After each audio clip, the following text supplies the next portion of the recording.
all the evangelists, the apostles who went out there, every single one of those guys died rather than deny their belief. And nobody dies for a lie. Nobody. Welcome, everyone. I'm your host, Emerson Green. A while back, Mel Gibson appeared on the Joe Rogan Experience. Mel Gibson, if you don't know, directed such films as The Passion of the Christ and Apocalypto, and starred in movies like Signs and Dragged Across Concrete. On the podcast, he defended his unusual views on Catholicism, among other things, and they sort of drifted into the realm of Christian apologetics at one point. On the resurrection of Jesus, he repeated the common "who would die for a lie" trope, in reference to the disciples, their belief in the resurrection, and the legends surrounding their martyrdom. And this got quite a response. I want to let Joe Heschmeyer sum up what happened and the general reaction to it.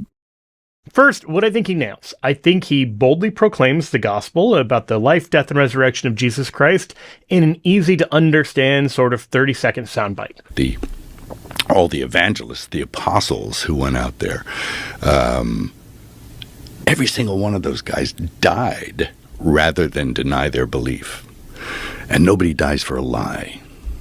Nobody. Bear in mind, Mel Gibson's not a theologian, he's not an apologist, maybe you might nitpick the way he says this or that, but frankly, in a conversational format with Joe Rogan, I think this was a great way of laying out a pretty thoughtful case, pointing to actual evidence. The Gospels are historical accounts, you got this extra biblical evidence, and he has that great line, nobody dies for a lie. And this, I think, it struck a chord with people, and I saw numerous people quote it afterwards. So let's just address the obvious response and counter-response to get it out of the way. It is, of course, trivially easy to point to cases of people dying for a lie. Jihadists die for a lie, to give the typical example. And this is the part where you say, oh, but they don't believe it's a lie. Yes, they obviously think it's true. People who die for a lie typically don't believe it's a lie. The counterpoint is supposed to be that the disciples would have known it was a lie. They would have known that Jesus didn't really appear to them, that he wasn't really resurrected. But then why allow yourself to be martyred? Why suffer persecution and torture and death for a lie that you must know is a lie? So in short, the apostles would have known whether or not Jesus rose from the dead, or at least whether their experiences with Jesus after his death were real or not. So, the argument goes, they couldn't have died for something they mistakenly believed to be true. They would know it was a lie, and nobody dies for a lie. Nobody.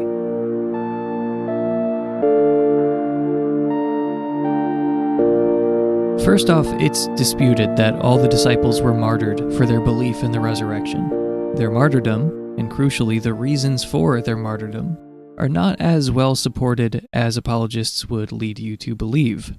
Our sources come many decades after the events, reflecting oral traditions in Christian communities. Sean McDowell admits that, quote, the evidence of martyrdom is far better for some of the apostles than others. The evidence for Peter is particularly strong. The earliest evidence is found in John 21:18-19. Which was written about 30 years after Peter's death. End quote. 3 decades is a long time. That's a lot of time for embellishment and outright fabrication. And that's the case that he cites as uniquely strong among all the stories.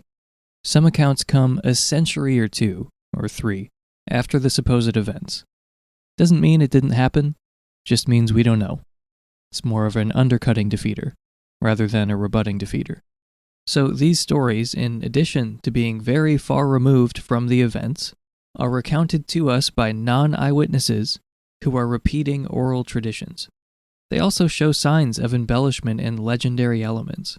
One obvious example of this can be found in the Acts of Paul, a pseudepigraphal text from the New Testament Apocrypha, which claims that after Paul was beheaded, milk and not blood flowed from his neck.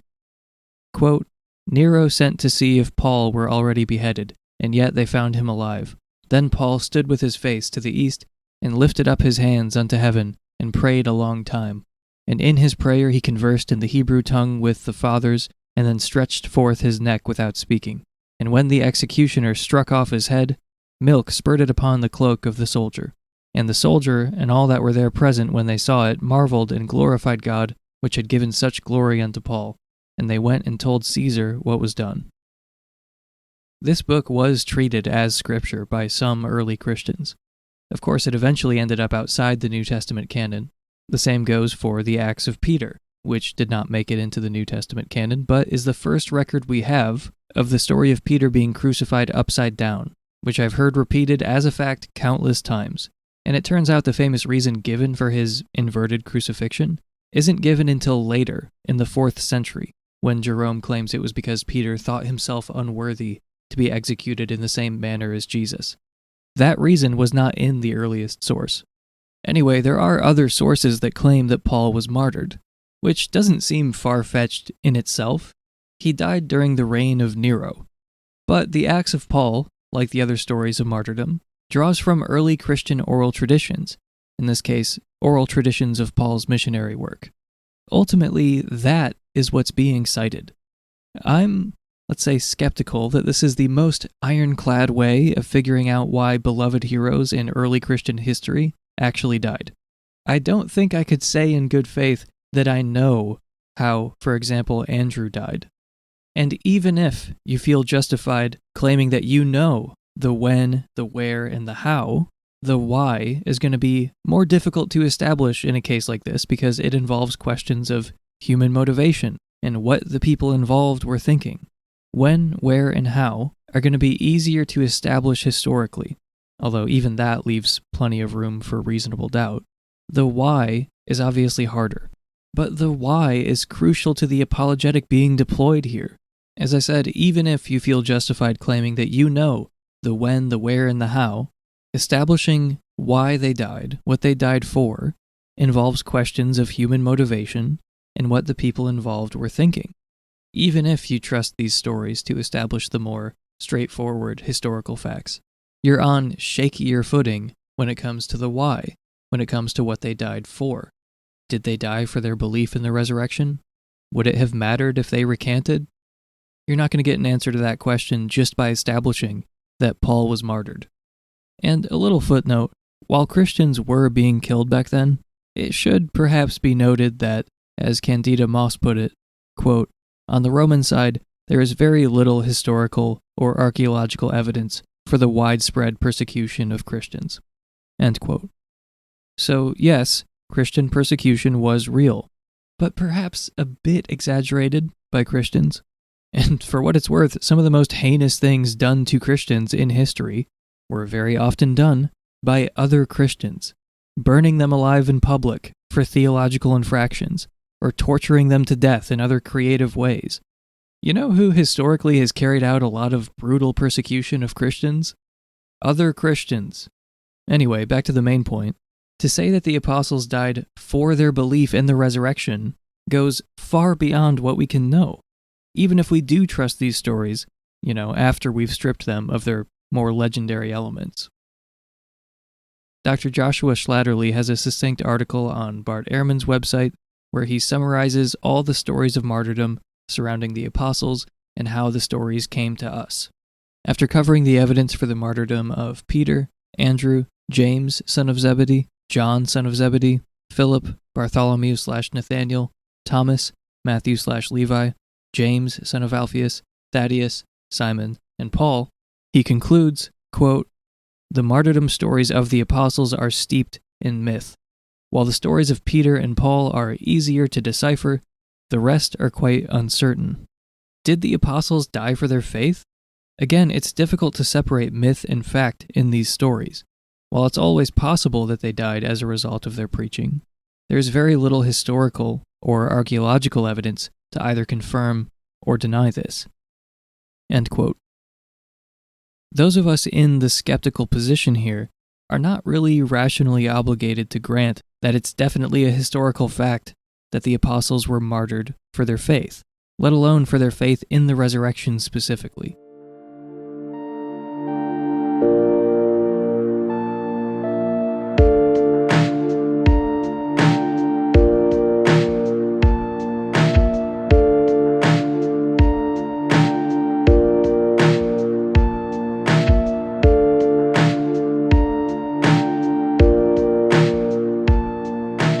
So in the spirit of this episode, let's grant not only that the disciples were all martyred, but martyred for believing in the resurrection and preaching it.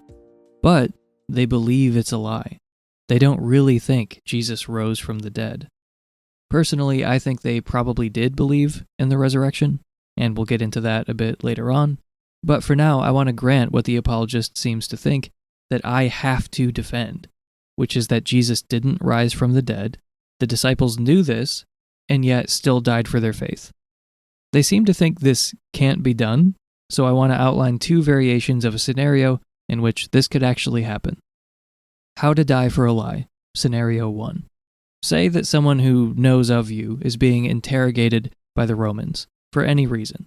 They give up your name. They tell their tormentors that you were preaching the resurrection of Jesus. Maybe they just want the interrogation to stop, and giving their captors some information will bring their pain to an end. So that's what they do. Maybe they're mistaken. Maybe they think you were preaching the resurrection, but you weren't. Could someone have misunderstood what they were preaching?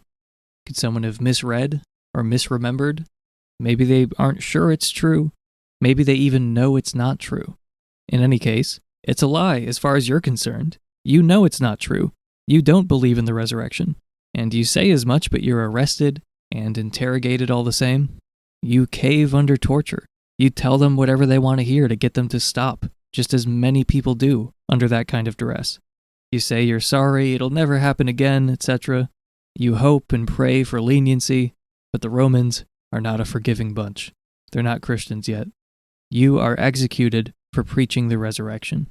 Word of your death spreads, as well as the reason for it, and eventually, decades later, it's all written down. You have become a Christian martyr who died for a lie. How to die for a lie? Scenario 2. So this one is the same as scenario 1, except you know immediately that you're going to be executed. You know how the Romans operate. You're captured, questioned, and you tell them what they want to hear in order to die as quickly as possible to end the torture. You know that they aren't going to believe that you weren't preaching the resurrection. Just the accusation is taken to be proof of your guilt. So you have two choices. You can die painfully and slowly, or you tell them what they want to hear and just get it over with. Resigned to your inevitable death, you confess to preaching the resurrection and are summarily executed. Word of your death spreads, as well as the reason for it. You were killed for preaching the resurrection, and eventually, it's all written down. You have become a Christian martyr who died for a lie. Really, all you need is the accusation to get the ball rolling. Then it's very easy to see how someone could die for a lie. Maybe the accusation was made in good faith. Maybe they didn't know they were mistaken. So you just have to think, how plausible is it that someone could be falsely accused of preaching the resurrection? Could someone have misunderstood what they were preaching? Could someone have misread or misremembered something they said? Could they just be straight up lying? So whether it was a lie, or a mistake made in good faith, or just a freak accident, like I said, as soon as the accusation is made, the ball gets rolling, and it's very easy to see how someone could end up dying for a lie that they know is a lie.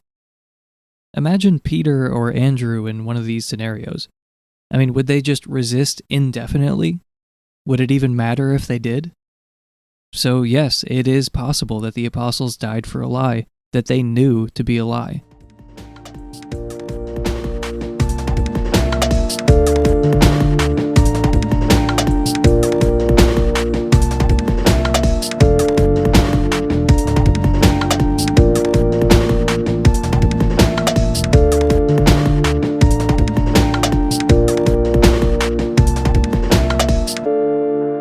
So earlier I said that people who die for a lie typically don't believe it's a lie. We've already shown a couple ways that general rule can be controverted, but here's another possibility. Now, I'm not saying that this necessarily applies to the disciples, but some people have a hard time telling what's real and what's not real. They are not sane.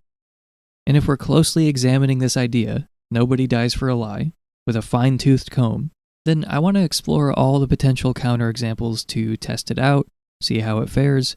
So, for example, there are some people who confess to murders that they did not commit, even in death penalty states. This is a well-documented phenomenon. So they're at least trying to die for a lie. Now, to be clear, my case does not hinge on this, as I hope you can tell, but it's worth flagging that human beings often do things that make no sense, that are irrational.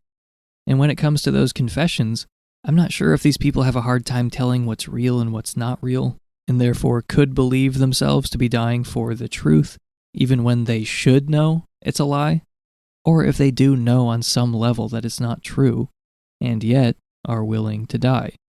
Either way, it's a counterexample to the apologist's claim. I don't know why people confess to capital crimes that they did not commit, but it is a fact that they do. Again, I don't think the skeptic needs to assert that the disciples were insane. It's not impossible, but the case does not hinge on that. I'm just noting a counterexample to the slogan, "Nobody dies for a lie." You might have heard of the case of Charles Lindbergh's infant son who was tragically kidnapped and murdered in the 1930s. In the case of the Lindbergh baby, 200 people came forward, confessing to a crime that would cause them to be universally reviled and earn them the death penalty. These people were not residents of mental institutions. 200 people came forward. They were asking to die for a lie, and no one was making them do this. No one was making them come forward. There was no pressure. So some people are, let's say, reality-challenged individuals. Others are attention seekers. Human irrationality and our capacity for self-deception takes many forms. Why people come to believe as they do and act as they do is not as neat and tidy and rational as the apologist is assuming. If I were reasoning like one of these apologists, I would never in a million years predict that 200 people came forward to confess to murdering a baby. I would never in a million years predict how the Millerites reacted to their failed prophecy. It's almost like they're assuming that the disciples were perfectly rational actors or something.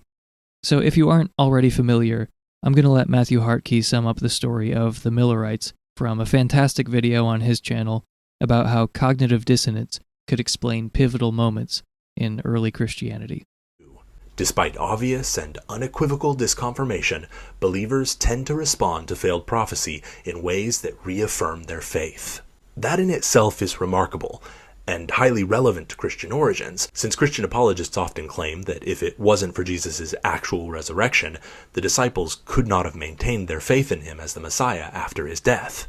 The evidence of literally dozens upon dozens of messianic and apocalyptic movements shows this claim to be naive. But aside from confirming Festinger's central thesis, the past 65 years of research has added significant depth to the question of exactly how apocalyptic movements tend to reaffirm their faith after such apparent disconfirmations. And according to that research, one of the primary ways, if not the primary way, such groups overcome dissonance is by reinterpreting their prophecies to better fit with the unexpected course of history through a process of spiritualization. In order to see what this usually looks like in practice, let's take a look at one of the most well-known examples of failed prophecy. Let's look at the Millerites and their response to the Great Disappointment of 1844.